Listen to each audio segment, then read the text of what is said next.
Our justice system is part of our tragedy. And perhaps the judges are not understanding. The more you deny people justice, the more you create insecurity in the land. The more you create trust deficits that will consume the country. I do hope and I pray the judiciary that we grew up to know as a young people, that you can rush to for justice, they will restore it back. The judiciary, often referred to as the last hope of the common man, is rapidly losing its credibility in Nigeria. Once a pillar of fairness and accountability, the institution that should uphold justice is now widely seen as a tool in the hands of the highest bidder. The role of the judiciary in any democracy is to uphold justice, maintain law and order, and ensure that citizens trust the system. However, in Nigeria today, the judiciary appears to be doing the exact opposite, contributing to the erosion of trust, deepening insecurity, and threatening national stability. The recent remarks by the Social Democratic Party SDP National Chairman Shehu Gaban underscores this tragic reality, warning that the more you deny people justice, the more you create insecurity in the land.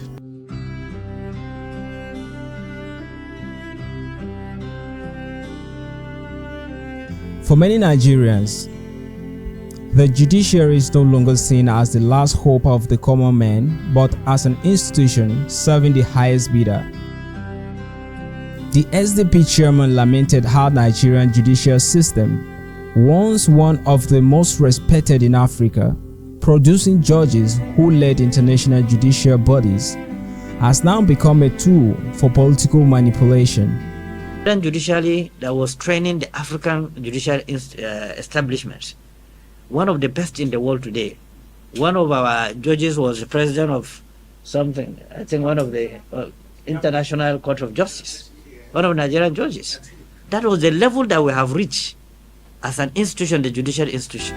Courts now interfere in party affairs and electoral processes. But today you find out judiciary interfering in affairs of parties, imposing candidates on political parties and invalidating democratic choices at will. The last election we had in Ondo, 48 hours to the election, Labour candidate was imposed by the Court of Appeal. And then you have also judiciary that interfere in INEC processes. So what do we do as citizens? We cannot lose hope. We don't have any other country except Nigeria. The judiciary's failure to deliver impartial justice is creating a dangerous trust deficit in Nigeria. Citizens no longer believe in the fairness of court rulings, especially when they see politically motivated decisions that contradict legal precedents. When judges allow themselves to be used as tools by corrupt politicians, they are not just harming the political landscape, they are pushing the country closer to anarchy. The SDP chairman rightly pointed out that judges and political elites should not deceive themselves into thinking they are immune from the consequences of their actions. As a judge, you have children, you have relatives, you have friends that are still in Nigeria. The privileged few may enjoy temporal comfort, but their loved ones will also suffer the consequences of a failed state.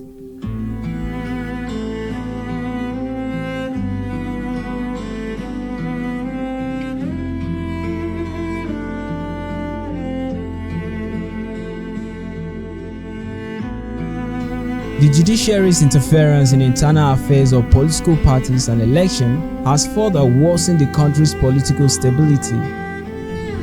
The manipulation of court rulings to impose candidates on political parties just before election has eroded the credibility of Nigeria's electoral system.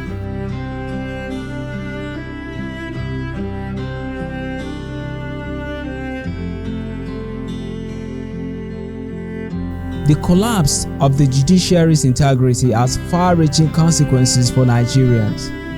When justice is no longer guaranteed, corruption thrives, economic development stagnates, and social cohesion deteriorates. This is evident in the rising case of insecurity, kidnapping, and communal violence across the country.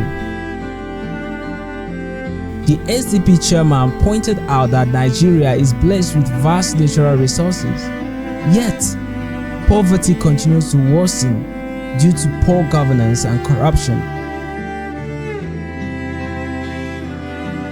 A functional judiciary could play a key role in holding leaders accountable, but when judges become compromised, they protect corrupt officials instead of punishing them. This has created an environment where impunity reigns and the people suffer.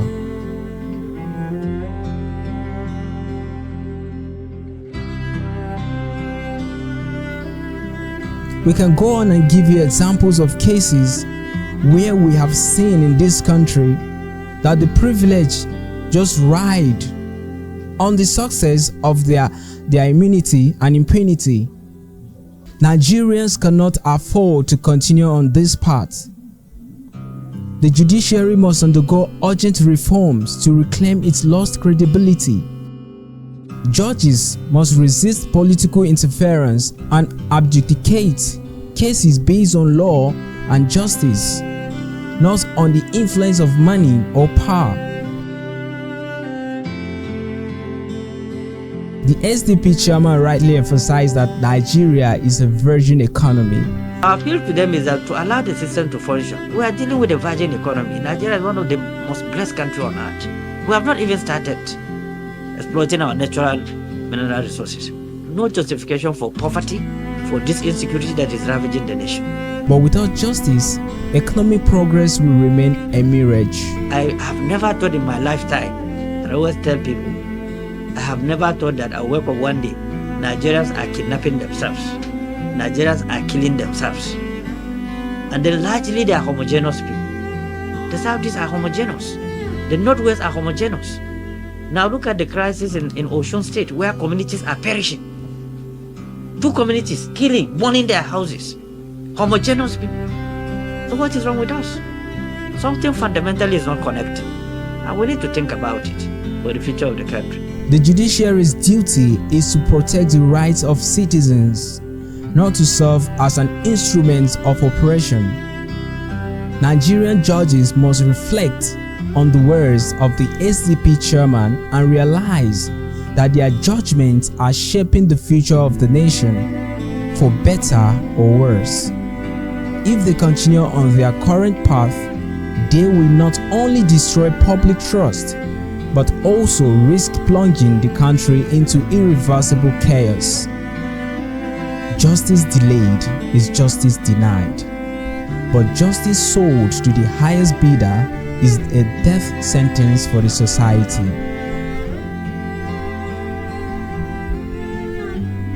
Nigeria stands at a crossroads. The judiciary must choose whether to restore justice or to continue to destroy the very fabric of the nation. Thank you so much for joining Let's Talk Politics today. Drop your opinions in the comment section. Let's talk politics.